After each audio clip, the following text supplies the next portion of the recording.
샬롬 삼국지 3권 15번째. 조조는 단 한 번의 사양도 없이 전자가 내미는 활과 화살을 받았다. 그리고 한껏 시위를 당긴 뒤 살을 날렸다.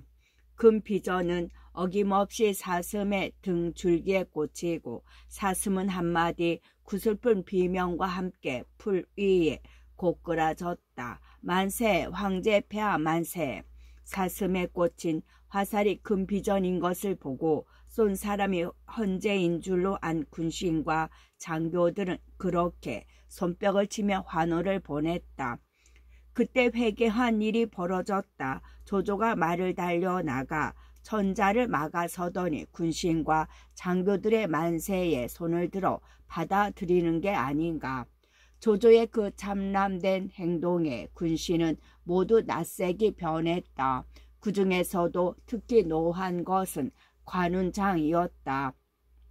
머리칼을 올로리 곤두세우고 누에 같은 눈썹 아래는 봉의 눈이 불을 뿜는 듯했다. 금세 말을 박차고 달려나가 한 칼에 조조를 베어버릴 듯한 기세였다. 그 같은 관우의 모습을 본 유비는 놀랐다. 황황히 두 손을 저으며 눈짓을 보내 관우를 말렸다. 다행히 관우도 유비가 그렇게 하는 걸 보고 억지로 노기를 억눌러 함부로 움직이지 않았다. 유비는 혹시라도 자기들의 그런 행동이 눈에 띌까봐 얼른 조조에게 다가가며 지하했다. 승상께서는 실로 신궁이십니다. 세상의 그 누구도 승상의 솜씨에는 이르지 못할 겁니다. 조조도 기분이 나쁠 리 없었다. 빙긋 웃으며 겸사를 했다. 이는 모두 천자폐하의 홍보기회다. 그러고는 슬며시 말머리를 돌려 헌제에게 뒤늦은 하례를 올렸다. 그러나 천자의 보궁은 기어이 돌려주지 않고 자기 허리에 걸었다. 그럭저럭 몰이와 사냥이 끝나고 전자와 조조는 허전해서 한바탕 잔치를 벌인 뒤 허도로 돌아왔다. 사냥에 따라 나섰던 여러 신하와 장수들도 각기 돌아갈 채비를 했다. 조조는 임금을 속이고 제 시커먼 뱃속을 드러내기에 한 칼에 베어버리고자 했습니다. 그런데 어인 까닭으로 형님께서 저를 말리셨습니까? 그들 형제만 돌아오는 길에 관우가 문득 유비에게 물었다. 유비가 조용히 까닭을 밝혔다. 아우의 뜻은 장하나 쥐 잡으려다 도깨는 꼴이 날까 두려워서였네. 생각해보게 조조와 전자는 말 대가리 하나 사이도 떨어져 있지 않고 또 그 주위는 그의 신복들이 둘러싸고 있지 않았나. 만약 아우가 한때에 분함을 참지 못해 가볍게 움직였다가는 조조는 죽이지도 못하고 전자만 상하게 했을 것이네. 일이 그렇게 되었다면 그 죄는 거꾸로 우리가 뒤집어쓰게 되었을 거 아닌가. 생각이 깊은 관우라 유비의 말을 듣고 그때의 정경을 떠올려 보니 과연 그랬다. 그러나 여전히 분함은 남는지 한스럽게 말했다. 오늘 그 역적을 죽이지 못했으니 뒷날 반드시 나라에 큰 화근이 될 것이오. 유비가 그런 관우를 다시 단속했다. 그런 소리 하지 말게. 오늘 일은 비밀로 하고 결코 가볍게 입에 담아서는 안 되네. 하지만 그날의 사냥에서 가장 분한 꼴을 당한 것은 역시 헌제 자신이었다. 헌제는 궁궐로 돌아가자마자 복황후에게 울며 말했다. 짐이 대위에 오른 이래 간웅이 이때어 일어나 처음에는 동탁의 시달림을 받게 되더니 뒤에는 이각과 각사의 난리를 당하게 되었소. 실로 여느 사람이 겪지 못한 고초를 이 몸과 그대가 겪었는데 이제 다시 조조가 나타났구려. 조조는 한나라의 신하로서 뜻밖에도 나란 일을 마음대로 하고 대권을 희롱하여 함부로 위세를 부리며 복록을 누리고 있소. 짐이 매양 보고만 있자니 등에 가시가 지고 있는 듯한데 오늘은 또 사냥 더해서 나를 대신해 사람들의 치아를 받기까지 했소이다. 그 무례함이 이미 극에 달했으니 오래자나 딴 음모를 꾸밀 것이라. 실로 우리 부부는 언제 죽을지 모르는 저지가 되었소. 그 말에 황후가 헌제를 위로했다. 조정에 가득한 공경들이 모두 한나라의 녹을 먹고 있는데 설마 나라의 어려움을 구할 이가 하나도 없게 하겠습니까? 너무 심려하지 마옵소서. 그런데 황후의 그 같은 말이 채 끝나기도 전이었다. 한 사람이 밖에서 들어서면서 힘있게 말했다. 폐하께서는 조금도 걱정하지 마십시오. 제가 한 사람을 추천하겠습니다. 반드시 나라의 큰 도적을 없이 해낼 수 있는 인물입니다.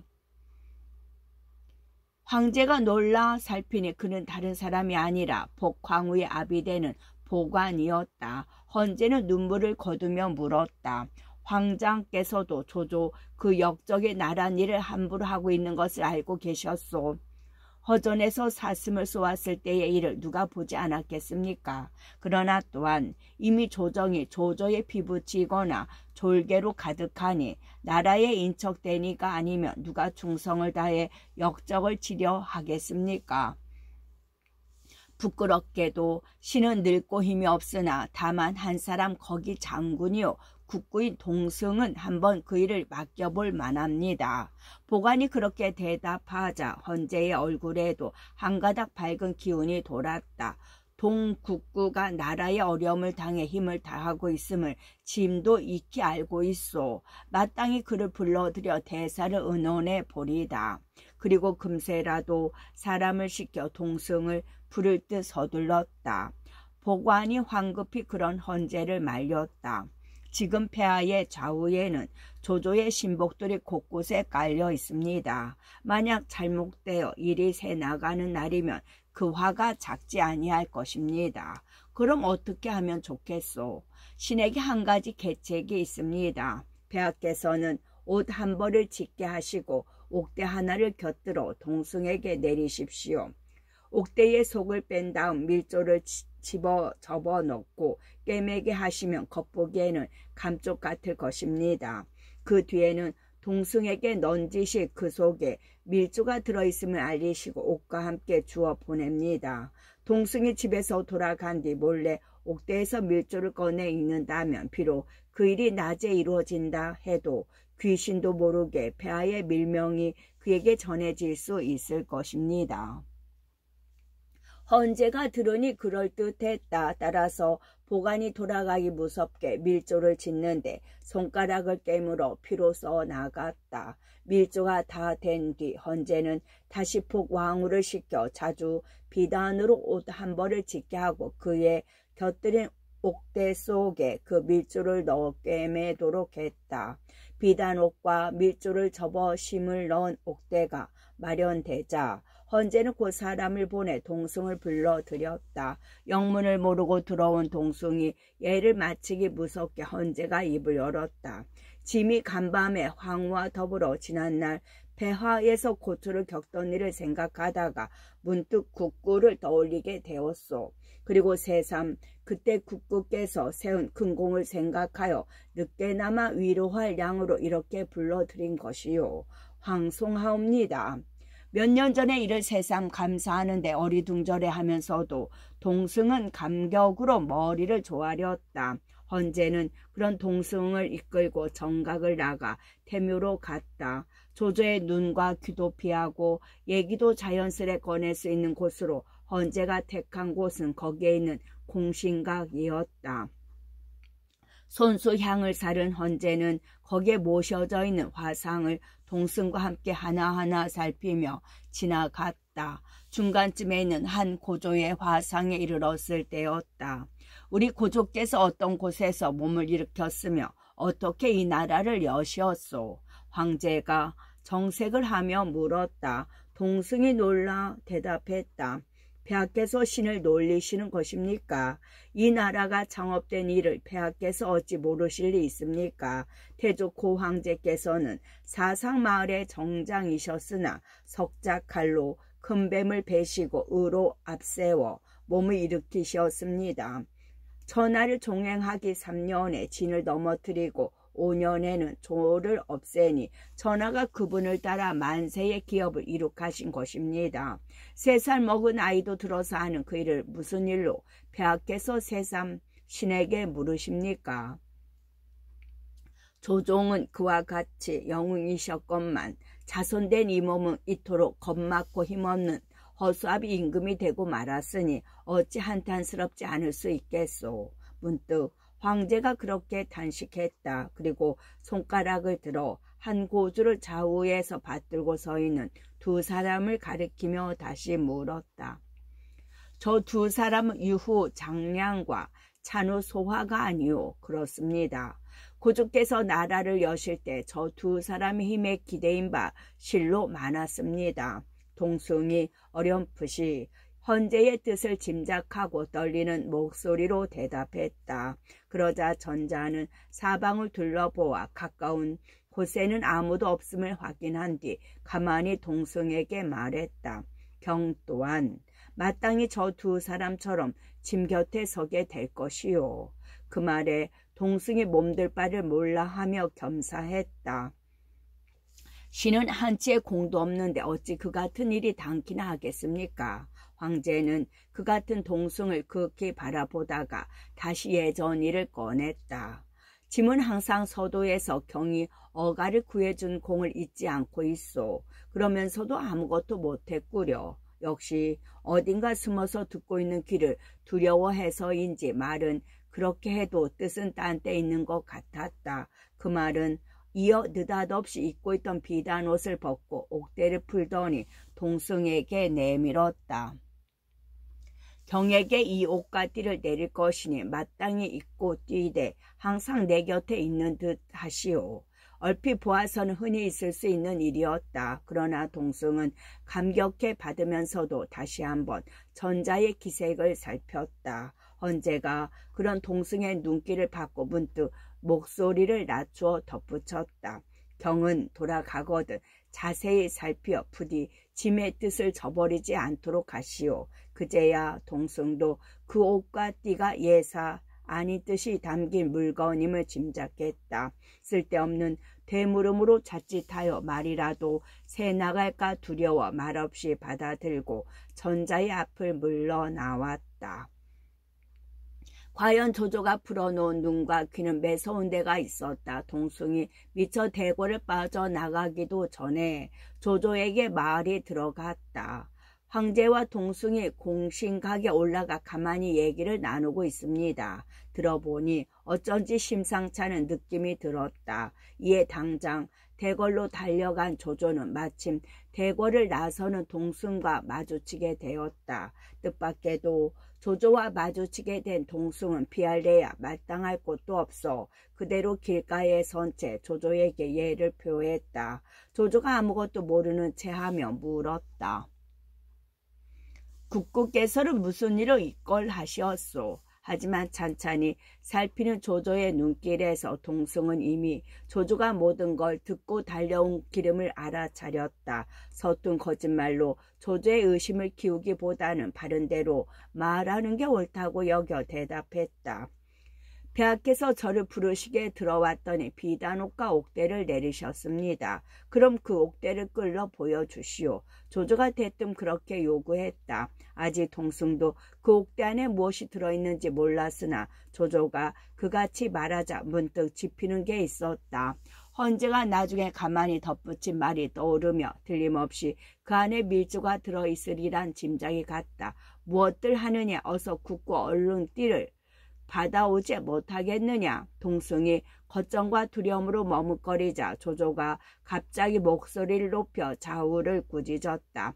놀란 수하들이 우르르 달려와 빼앗듯 동숭의 옥대를 받자 한참을 이잡듯 찬찬히 살폈다. 그러다가 지어낸 웃음과 함께 옥대를 아직 손에 쥔 채 동숭에게 말했다. 정말 좋은 옥대회다. 이번에는 그 비단옷도 한번 보여주시오. 그러자 동성은 어쩔 수 없이 비단옷마저 벗어 조조에게 내주었다. 조조는 다시 그 비단옷을 살피기 시작했다. 미신쩍은 곳은 햇빛에 비쳐 보아가면서까지 구석구석 꼼꼼하게 살피는 것이었다. 한참을 그러더니 돌연 무슨 생각이 들었는지 스스로 그 비단옷을 입고 옥대를 둘렀다. 잘 맞느냐? 조조의 그 같은 물음에 자우가 입을 모아 대답했다. 꼭 맞습니다. 승상을 위해 지은 것 같습니다. 그러자 조조는 동승을 돌아보며 물었다. 국구께서는 이 옷과 띠를 내게 주실 수 없겠소. 실로 외람된 정이었다. 천자의 하사품을 중도에서 가로챘다는 것이나 다름없으나 조조로서는 그럴 법도 했다. 분명히 의심스러운데도 급하게는 단서를 잡을 길이 없으니 자신의 부중으로 그 옷과 띠를 가져가 찬찬히 살펴볼 생각이었다. 폐하께서 은덕을 베풀어 제게 내리신 것이라 함부로 다른 이에게 넘길 수가 없습니다. 승상께서 정히 옷과 띠가 필요하시다면 제가 따로 한 벌 지어 올리겠습니다. 동승이 점잖게 거절했다. 그러나 조조는 더욱 의심이 드는 듯 목소리까지 날카로워지며 다지고 물었다. 새삼 옷과 띠가 필요하지 않은 것은 국구께서도 마찬가지가 아니겠소. 그런데 폐하께서 국구를 불러 이렇게 옷과 띠를 내리셨으니 이상스럽지 않소. 혹 이걸 주고받는 가운데 무슨 음모가 있는 것은 아니오. 그 말에 동승은 뜨끔했다. 얼른 낯색을 부드럽게 하여 조조의 말을 받았다. 감히 그럴 리가 있겠습니까? 승상께서 굳이 그 옷과 띠를 원하신다면 그대로 거두어 두십시오. 동승이 너무도 쉽게 천자가 하산 비단옷과 옥대를 바치려 들자 조조도 조금 의심이 풀리는 기색이었다. 무언가가 있는 듯 하지만 그 옷과 띠가 아니라 여겨 금세 말을 바꾸었다. 공이 폐하로부터 하사받은 것을 내가 어찌 받겠소. 그저 장난으로 그래 보았을 뿐이요. 그러고는 비단옷과 옥대를 돌려준 뒤 대궐 안으로 들어가 버렸다. 호랑이 굴을 빠져나오는 듯한 기분으로 집에 돌아온 동승은 곧 사람의 출입이 없는 서원의 자리를 잡고 헌제가 내린 옷과 띠를 살폈다. 먼저 비단옷을 펼쳐보고 밤늦도록 솔기 하나까지 자세히 살폈으나 아무것도 이상한 게 없었다. 전자께서 이것들을 내리실 때 자세히 살필 것을 아울러 명하셨다. 틀림없이 어떤 뜻이 있었을 것이다. 그런데 도무지 아무것도 찾을 수 없으니 어떻게 된 일인가. 동승은 홀로 그렇게 중얼거리며 이번에는 다시 옥대를 살피기 시작했다. 옥대는 백옥이 영롱하게 박힌 것인데 겉에는 작은 용과 꽃이 수놓아져 있고 안은 자주새 비단으로 곱게 바느질 되어 있었다. 이리 뒤집고 저리 뒤집으며 살폈으나 역시 특별한 것은 눈에 띄지 않았다. 하지만 헌제의 은밀한 암시를 받은 터라 그대로 덮어둘 수는 없는 일이었다. 이에 동승은 옥대를 탁자 위에 올려놓고 수없이 거듭하여 조사를 했다. 아무리 오래 들여다보아도 이상할 게 없자 차츰 피로하고 실증이 났다. 그래서 그날 밤은 그만큼 살핀 것으로 그치고 잠이나 잘 양으로 옥대를 거두는데 뜻밖의 일이 벌어졌다. 등에 불똥 하나가 옥대에 떨어지자 금세 뒷면 바닥에 불이 붙었다. 동승이 놀라 손가락으로 눌러 껐지만 어느새 비단에 난 구멍으로 옥대의 안감이 비춰졌다. 천자의 하사품에 흠을 낸 송구함으로 그곳을 살피는데 문득 이상한 게 보였다. 흰 기부로 된 안감에 군데군데 핏자국 같은 게 비친 가닥이었다. 동승은 급히 칼을 차자 옥대의 속을 타 보았다. 짐작대로 흰 깁에 씌어진 것은 비롯은 천자의 밀조였다. 동승은 놀라 밀조를 펼쳤다. 짐이 듣기로 일륜에서 크게 치는 것은 부자의 도리가 먼저이고 좀비에서 특히 으뜸으로 여기는 군신의 도리가 무거움이라 하였다. 근일 조조는 나라의 대권을 희롱하여 군부를 속이고 억누르며 또 패거리를 짓고 서로 사사로이 맺어 조정의 기강을 무너뜨리고 있다. 벼슬을 내리고 상과 벌을 주는 일을 멋대로 하니 어찌 짐을 이 나라의 주군이라 할 수 있으랴. 짐이 밤낮으로 걱정하고 두려워하는 바는 그로하여 장차 전하가 위태로워짐이다. 경은 나라의 대신일 뿐만 아니라 짐이 가까운 인척으로서 고황제께서 이 나라를 여실 때에 힘들고 어려웠음을 잊지 말라. 널리 중의를 겸한 열사들을 불러 모아 간사한 무리를 쳐 없애고 다시 사직을 평안케 할 수만 있다면 이는 실로 조정에 큰 다행이 되리라. 손가락을 깨물어 흐른 피로 조서를 써 경에게 붙이나니 거듭 신중하게 생각하여 짐의 뜻을 저버리는 일이 없을진저 건한 4년 봄 3월 조서를 내리노라. 동승이 읽어보니 대강 그러했다. 읽기를 마친 동승은 절로 눈물이 쏟아졌다. 나라꼴과 자신의 처지가 슬프고도 부끄럽고 또한 분했다. 도무지 잠을 잘 수가 없어 눈을 붙이는 둥 마는 둥 새벽부터 다시 서원으로 나와 전자의 밀조를 펴 들었다. 읽고 또 읽었으나 너무도 엄청난 조조의 세력을 생각하니 아무래도 마땅한 계책이 떠오르지 않았다. 동승은 전자의 밀조를 탁자 위에 펴둔 채 조조를 죽일 계책을 생각하고 또 생각했다. 그러나 밤을 거의 뜬 눈으로 세운 탓인지 미처 계책을 떠오르기도 전에 깜빡 졸음이 왔다. 국구께서 마침 계셨구려. 어찌하여 이토록 깊이 잠드시었소. 동승이 그 같은 소리에 놀라 깬 것은 이미 해가 높이 솟은 뒤였다. 자신은 탁자에 기대 잠이 들어 있는데 맞은편에는 어느새 실랑으로 있는 왕자 보기와 앉아 있었다. 동승은 문득 전자의 조서를 생각하고 탁자 위를 살폈다. 그런데 거기 있어야 할 조서가 없지 않은가. 국구께서 찾는 게 혹시 이거 아니시오? 동승이 황망하여 여기저기 살피는 걸 보고 왕자 복이 소매에서 조서를 꺼내 보이며 엄한 얼굴을 물었다. 그게 어떻게? 동승이 놀라 물었다. 그러자 왕자 복은 금세 몸을 일으켜 뛰쳐나갈 듯 말했다. 그대가 조공을 죽이려 하니 나는 마땅히 이걸 승상부에 갖다 바쳐야겠소. 동승이 그런 왕자복의 소매를 잡으며 눈물 젖은 얼굴로 말렸다. 만약 형께서 그렇게 하시면 이제 우리 한시는 끝이요. 그 말에 비로소 왕자복도 비분에 젖은 얼굴이 되어 본심을 털어놓았다. 국구께서는 염려하지 마시오. 나는 다만 국구의 결심을 가늠해 보았을 뿐이요. 우리 조상 또한 대대로 한실의 녹을 먹었으니 내겐들 어찌 충심이 없겠소이까. 바라건대 형을 도와 한 팔에 힘이라도 되고자 하오. 우리 함께 조조 그 역적놈을 죽이도록 합시다. 원래 왕자복은 동승과 막역한 사이였다. 동승의 문지기도 그가 자기 주인과 교분이 두터운 걸 알고 그대로 사원에 들여주는 바람에 뜻밖에도 비로소 전자의 조서를 보게 되었다. 그러나 동승이 어떻게 마음을 정했는지 몰라 짐짓 그렇게 떠보았던 것이다. 형의 뜻이 그러하다니 실로 나라의 큰 복이요. 아직 대안의 운세가 닿지는 않았음이 분명하오. 왕자복의 본심을 알자 동승이 가슴을 쓸며 그렇게 말했다. 왕자복이 다시 한 의견을 내놓았다. 이같이 큰일은 말로서만 해서는 되지 않을 것이오. 우리 미실로가 함께 의장을 쓰고 삼족을 벌여 한실의 은덕에 보답하도록 합시다. 동승도 왕자복의 말을 옳게 여겼다. 흰 비단 한 폭을 꺼내 의장으로 삼고 먼저 자기 이름을 썼다. 왕자복도 그 자리에서 자신의 이름을 동승의 이름 아래 나란히 쓴 다음 다시 한 사람을 청거했다.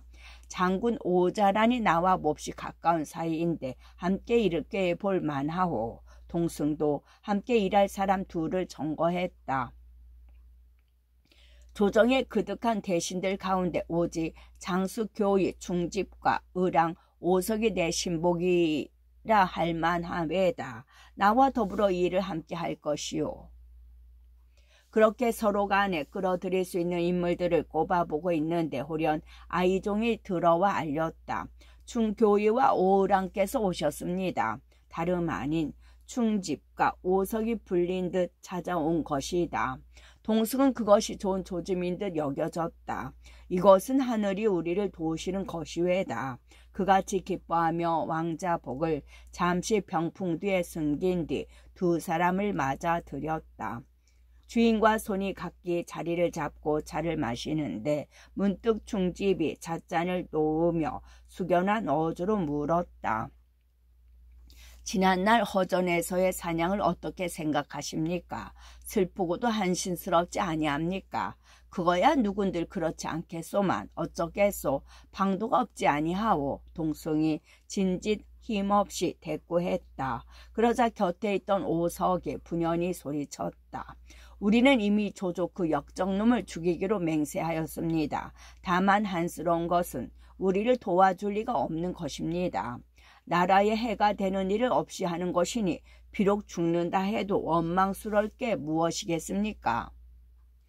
충집이 다시 그렇게 오석의 말에 맞장구를 쳤다. 그때 병풍 뒤에 숨어있던 왕자복이 튀어나오며 험하게 얼러댔다.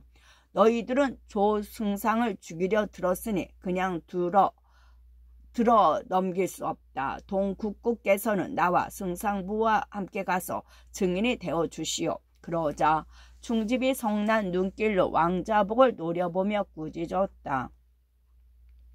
충신은 죽음을 두려워하지 않는다. 우리는 죽어서 한나라 귀신이 될 터인즉 역적놈에게 붙어 잘 살기를 바라는 니놈과 어찌 같을 수 있겠느냐. 그때 동승이 웃으며 충집과 오석을 진정시켰다. 놀라지 마시오. 사실 우리도 바로 그 일을 의논하기 위해 두 분을 만나고 싶어 했소. 왕씨랑은 그저 한번 말로 장난을 쳐본 것이오. 그러고는 소매에서 밀조를 꺼내 두 사람에게 보여주었다. 어리둥절해하던 충집과 오석도 헌재의 조서를 보자 동승의 말을 믿었다. 공순이 받들어 읽어 나가는데 샘솟듯 하는 눈물이 그칠 줄 몰랐다. 그리고 동승의 흰 비단을 내밀어 이름을 정하자 짧은 망설임도 없이 나란히 이름을 적어 함께 일하기를 맹세했다. 두 분께서 조금만 더 기다리십시오. 내가 가서 오자란을 데려오겠습니다. 왕자복은 문득 그렇게 말하고 서둘러 나가더니 오래잖아 오자란을 데리고 왔다. 오자란도 주저없이 의장에 서명하고 뜻을 함께 하기로 하니 일은 처음 동승과 왕자복이 예정한 대로 된 셈이었다. 생각보다 쉽게 네 사람의 동지를 얻게 된 동승은 기뻤다. 감격에 겨워 후당에 조촐하게 술자리를 마련하고 함께 마시는데 사람이 와 알렸다. 서량태수 마등이 뵙고자 합니다. 원래 동승과 마등의 교분이 얕은 것은 아니었으나 일이 중하니만큼 그 자리 함부로 사람을 들일 수 없었다. 동승이 궁색한 거짓말을 지어내어 마등에게 전하게 했다. 내가 지금 병이 나서 만나볼 수 없다고 하라. 그러자 문 지키는 이는 들은 대로 마등에게 전했다. 그 말에 마등이 성나 소리쳤다. 저녁 나절 동화문 밖에서 너희 주인이 비단옷에 옥대를 띠고 나오는 걸 보았는데 어찌하여 아프다는 핑계냐. 내가 일 없이 온 게 아닌데 왜 막으려 드느냐. 문지기가 다시 동승에게 돌아가 그 같은 마등의 노기를 전했다. 동승도 마등이 그렇게까지 나오자 병을 핑계로 문 앞에서 되돌려 보낼 수 없는 일이라 여겼다. 제공께서는 잠시만 기다리시오. 내가 나가보고 오겠소이다. 동승은 그렇게 말하고 안채로 내려가 대청에서 마등을 맞이했다. 인사를 마치기 무섭게 마등이 따지듯 물었다. 이 등은 도성으로 들어와 전자를 배웠고 서량으로 돌아가는 길이 외다. 떠남에 앞서 국국께 작별 인사라도 드릴까요? 찾았는데 어찌하여 그냥 내쫓으려 하시오. 천한 몸에 몹쓸 병이 나 달려와 맞지 못했으니 죄가 큽니다. 너그러이 보아주십시오. 동승이 궁색하게 변명했다. 그러나 마등은 번뜩이는 눈으로 그런 동승을 살피더니 비꼬듯 말했다. 내가 보기에는 얼굴에 봄 기운이 돌지언정 평생은 보이지 않는구려. 마등이 그렇게 말하자 동승은 얼른 대답할 말이 떠오르지 않았다. 그것 보라는 듯 소매를 떨치고 일어난 마등이 성큼성큼 계단을 내려서며 한탄했다. 모두가 나라를 구할 사람은 아니로구나. 말 속에 뼈가 있다더니 마등의 말이 바로 그랬다. 그제야 동승도 느끼는 바 있어 마등을 붙들며 물었다. 공은 어찌하여 이 몸이 나라를 구하려 들지 않는다 보시오. 허전에서 사냥할 때의 일을 보고 나는 가슴이 터질 듯한 의분을 느꼈소이다. 그런데 공은 황실에 가까운 인척으로서 오히려 얼굴에 술기운을 띤 채 역적을 칠 생각은 조금도 하느니 어떻게 황실을 어려움에서 구해낼 수 있겠소. 동승은 그 말에 기뻤다. 그러나 한편으로는 마등이 거짓으로 자기를 떠보는 것일지도 모른다는 생각이 들어 짐짓 놀란 채 마등을 나무랐다. 조승상은 나라의 대신으로 지금 조정은 참으로 그분에게 의지하는 바 그 외다. 공께서 어찌 감히 그런 말을 하실 수 있소이까. 그러자 마등이 벌컥 성을 내며 언성을 높였다. 그렇다면 조조 그 역적놈을 옳다 여기는 것이요. 보고 듣는 눈과 귀가 있소이다. 바라건대 목소리를 낮추시오. 동승이 그렇게 주의를 주었지만 소용이 없었다. 마등은 오히려 소리 높여 동승을 꾸짖었다. 실로 죽음을 두려워하고 산만을 탐하는 무리로구나. 너와 큰일을 의논하려 했다가 사람을 잘못 보아도 그게 잘못 보았다. 그러고는 다시 몸을 돌려 나가려 했다. 중의의 인물이라 여겨 틀릴 리 없는 단호함이었다. 동승은 그런 마등의 소매를 움켜쥐며 은근하게 말했다. 공은 잠시 노기를 누르시오. 내 공께 보여드릴 게 있어. 그리고 마등을 서원으로 데려간 뒤 전자가 내린 조서를 보여주었다. 읽기를 마친 마등은 분기로 머리칼이 곤두서며 일을 가는데 입술이 씹어서 입안에 피가 그득할 지경이었다. 만약 국고께서 거사하신다면 나는 즉시로 서량의 병마를 이끌고 달려와 밖에서 호응하리다. 그러자 동승은 그를 안내해 왕자복과 오자란, 충지모석 등이 기다리는 곳으로 데려가 서로 보게 한 뒤 의장을 꺼내 이름을 쓰게 했다. 서명을 마친 마등은 함께 술을 들다 모두에게 피를 섞어 나누어 마시게 하여 엄숙히 말했다. 우리는 죽더라도 서로 배반하지 않기로 맹세하였소. 그런 다음 다시 자리에 앉은 다섯을 가리키며 약간 안타까운 듯 덧붙였다. 만약 뜻을 같이 할 사람이 10만 되면 큰일을 이루기는 어렵지 않을 것이요. 그 말을 동승이 받았다. 중이 지사란 그렇게 많이 얻을 수 있는 게 아니외다. 되자는 자가 끼어들면 오히려 해로울 수도 있어. 그러나 마등은 기어이 조정 관원들의 명부를 가져오게 하여 말했다. 비록 조조가 대권을 희롱하고 있으나 전하는 엄연히 대안의 것이요. 찾아보면 이 많은 문무의 대신들 가운데서 어찌 한둘의 충신이야 더 없겠소. 그러고는 명부를 넘기며 백관들을 하나하나 짚어 나갔다.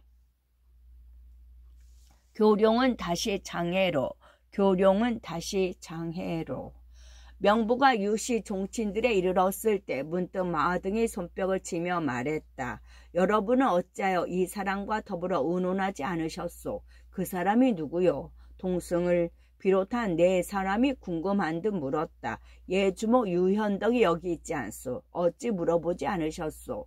마등이 한 곳을 가리키며 말했다. 동승은 저기 못 믿어온 얼굴로 다시 말했다.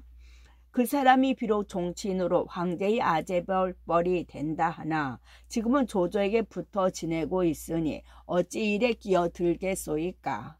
반드시 그렇게 말할 수는 없소. 내가 전에 사냥터에서 보니 조조가 폐하를 대신해서 만세를 받자 현덕이 둥디에 있던 관운장이 칼을 빼어들고 조조를 죽이려 하였소. 현덕이 눈짓으로 그를 말렸으나 한스럽게도 조조의 이빨이나 발톱 같은 장수들이 너무 많아서이지 조조를 죽일 마음이 없어서였던 것 같지는 않았소. 운장이 덤벼들어 대봤자 마침내 조조를 죽이지 못할까 근심한 것이었소. 공께서 한번 끌어들여 보시오. 그는 반드시 이 일에 끼어들기를 허락할 것이오. 그때 오석이 조용히 말했다. 이 일은 너무 서둘러서도 아니 됩니다. 마땅히 의논을 맞춰 거기에 따름이 좋겠습니다. 모두들 그 말이 옳다 여겼다. 의논 끝에 먼저 동승을 보내 유비의 속마음을 알아보기로 하고 곧 헤어졌다. 다음 날 밤이었다. 동승은 전자의 밀조를 품은 채 어둠을 틈타 유비가 묵고 있는 공간을 찾았다. 문지기로부터 거기 장군 동승이 왔다는 말을 듣자 유비는 문 밖까지 나와 동승을 맞아들였다. 작은 누각으로 동승을 안내해간 유비가 관우와 장비를 시립게 한 채 자리를 잡고 앉기 바쁘게 물었다. 국군께서 밤중에 이렇게 은밀히 저를 찾으신 데는 반드시 까닭이 있을 것입니다. 무슨 일이십니까? 밝은 날에 말을 타고 서로 오가면 조조가 의심을 할까봐 이렇게 어두운 밤을 빌려 찾아오게 되었소이다. 동승이 그렇게 대답하자 유비는 더 따져 묻지 않았다. 상대가 먼저 실토하도록 기다리려는 것인지 문득 술을 내오게 한 뒤 느긋이 동승을 대접할 뿐이었다. 마침내 동승이 먼저 그 일을 꺼냈다. 그러자 유비의 내심을 알 수 없어 말을 돌렸다. 지난날 사냥터에서 운장은 칼을 빼어 조조를 죽이려 하였소. 그런데 장군은 눈짓을 하고 고개를 저어 운장을 말리셨으니 어찌된 까닭이오. 그 말에 어지간한 유비의 얼굴에도 놀란 빛이 떠올랐다. 그걸 공께서 어떻게 하십니까? 유비의 다급한 물음에 동승의 능청을 떨었다. 다른 사람은 아무것도 못 봤지만 나만은 보았소이다. 그러자 유비는 다시 한번 동승을 살피며 한밤중에 몰래 찾아와 그런 말을 하는 까닭을 헤아려 보았다. 그걸 보고도 조조에게 달려가지 않았을 뿐만 아니라 동승의 저지나 신분으로 보아도 조조의 편으로 온 것 같지는 않았다. 더군다나 이미 그가 관우와 자기가 한 일을 보았다니 그 이상 속을 숨길 수도 없는 일이었다. 아우가 조조의 참남된 모습을 보고 자기도 모르게 화를 낸 것뿐입니다. 유비가 솔직하게 그때 일을 말하자 동승도 그를 믿을 만하다 여겼다. 문득 소매를 들어 얼굴을 가리고 동국하며 말했다. 조정의 벼슬아치 된 자 모두 관우장 같기만 했던들 어찌 천하가 태평하지 않음을 걱정할 필요가 있겠소.